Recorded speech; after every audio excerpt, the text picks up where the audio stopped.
Ram Shri Sairam Jai Jai Sairam. Chapter 40. Stories of Baba. In this chapter, we give two stories. One, how Baba attended the Udyapan ceremony organized by Mr. B.V. Dev's mother at his house at Dahanu. And two, how Baba attended the Shimha dinner party in Hemant Pant's house at Bandra. Preliminary. Blessed is Shri Sai Samartha, who gives instructions in both temporal and spiritual matters to his devotees and makes them happy by enabling them to achieve the goal of their life. Sai, when places his hand on their heads, transfers his powers to them and thus destroying the sense of differentiation, makes them attain the unattainable thing. He who embraces the bhaktas who prostrate themselves before him with no sense of duality or differentiation. He becomes one with the bhaktas as the sea with the rivers. Now to revert to the stories of this chapter. Mrs. Dev's Udyapan ceremony. Mr. B.V. Dev was a Mamladar at Dahanu. His mother had observed 25 or 30 religious vows and a Udyapan ceremony in connection therewith was to be performed. This ceremony included the feeding of 100 or 200 Brahmins. Mr. Dev fixed a date for the ceremony and wrote a letter to Babu Sahib Jog asking him to request Sai Baba on his behalf to attend the dinner of the ceremony, as without his presence the ceremony would not be duly completed. Babu Sahib Jog read out the letter to Baba. Baba noted carefully the pure-hearted invitation and said, I always think of him who remembers me. I require no conveyance, carriage, tonga, train, or aeroplane. I manifest myself to him who lovingly calls me. Write to him a reply that three of us, myself, yourself, and a third person will go and attend it. Mr. Jog informed Mr. Dev of what Sai Baba said. The latter was much pleased, but he knew that Baba never went to any place except Rahata, Rui, and Nimgon in person. He also thought that nothing was impossible for Baba as he was all pervading and that he might suddenly come in any form and fulfill his words. A few days before this, a sannyasi in Bengali dress and professing to work for the cause of the protection of the cows came to the station master at Dahanu to collect donations. The latter told him to go into the town and see the Mamladar and with the help collect funds. Just then the Mamladar happened to come there. The station master then introduced the sannyasi to him. Both sat talking on the platform. Mr. Dev told him that a subscription list for some other charitable cause had already been prepared by the leading citizen Rao Sahib Narottam Shetty, and so it was not proper to start another subscription list and that it would be better if he would visit the place after 2 or 4 months. Hearing this, the sannyasi left the place.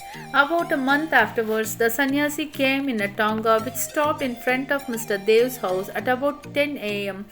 Dev thought that he came for donations. On seeing him busy with the preparations of the ceremony, the sannyasi said that he had come not for the money but for meals.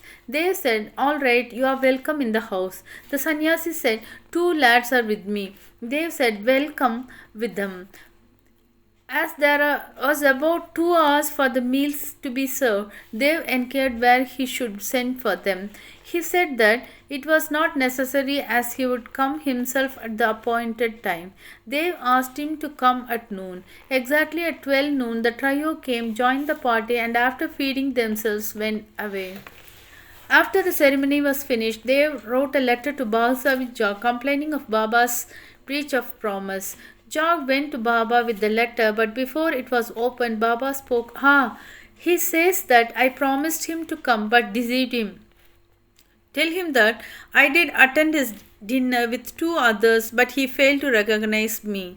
Then why did he call me at all? He thought that the sannyasi came to ask for subscription money. Did I not remove his doubt in that respect? And did I not say that I would come with 2 others, and did not the trio come in time and have their meals? See, to keep my words, I would sacrifice my life. I would never be untrue to my words. This reply pleased Jog's heart, and he communicated the whole reply to them. As soon as he read it, he burst into tears of joy, but he took himself to task mentally for vainly blaming Baba. He wondered how he was deceived by the sannyasi's prior visit and his coming to him for subscriptions. How he also failed to catch the significance of the sannyasi's word that he would come with two others for meals. This story clearly shows that when the devotees surrender themselves completely to their Sadguru, he sees to it that the religious functions in their houses are duly executed and complied with all the necessary formalities. Hemat Pant's Shimga dining. Now let us take another story which shows how Baba appeared in the form of his picture and fulfilled the desire of his devotee. In 1917, in the morning of the full moon day, Hemat Pant had a vision. Baba appeared to him in his dream in the form of well-dressed sannyasi, woke him up and said that he would come to him for meals that day. The vision constituted a part of the dream.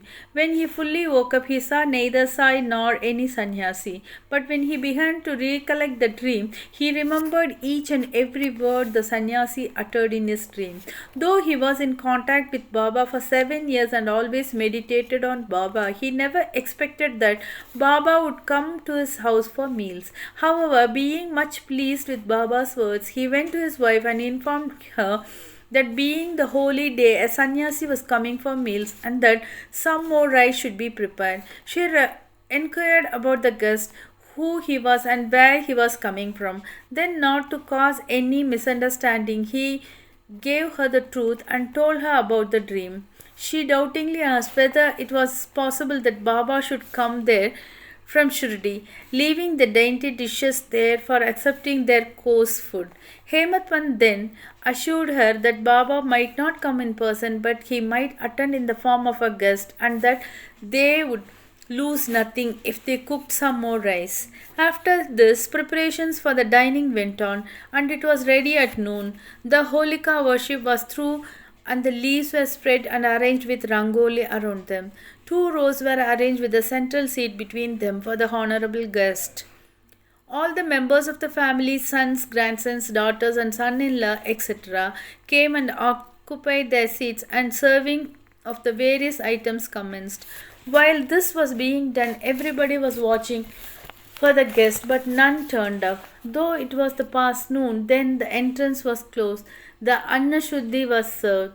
This was a signal to start eating. Formal offering to the Vaishwadeva and Naivedya to Sri Krishna were also over, and the members were about to begin, when footsteps in the staircase were heard distinctly. Hemat Pant went immediately and opened the door and saw 2 men there, one Ali Muhammad and 2 Maulana Ismu Mujawar. These 2 persons, seeing that meals were laid out and all the members were about to begin eating, apologized to Hemat Pant and requested him to excuse their interference. They said, "You left your seat and came running to us. Others are waiting for you, so you please take this thing, and I shall relate all about it later at your convenience." Saying so, he took out from under his arm a packet wrapped in an old newspaper and placed it on the table. Hemat Pant uncovered the packet and saw, to his great wonder and pleasant surprise, a big and nice picture of Sai Baba. On seeing it, he was much moved. Tears ran down from his eyes and hands stood on end all over his body, and he bent and placed his head on the feet of Baba in the picture. He thought that Baba had blessed him by this miracle or Leela. Out of curiosity, he asked Ali Muhammad how he got this picture. He said that he bought it from a shop and that he would give all the details about it afterwards, and wished that all the members were waiting for him. He should go and join them. Hemat Pant thanked them, bade them goodbye, and returned to the dining hall. The picture was placed on the central seat reserved for the guest, and after making the due offering of the Naivedya, the whole party commenced eating and finished it in proper time. On seeing the beautiful form of Sai in the picture, everybody was extremely pleased and wondered how all this happened. This is how Sai Baba fulfilled his words uttered by him in the dream of Hemant Pant. The story of the picture with all its details, namely how Ali Muhammad got it, why he bought it and gave it to Hemant Pant, is reserved for the next chapter. Bow to Shri Sai, peace be to all. Thank you.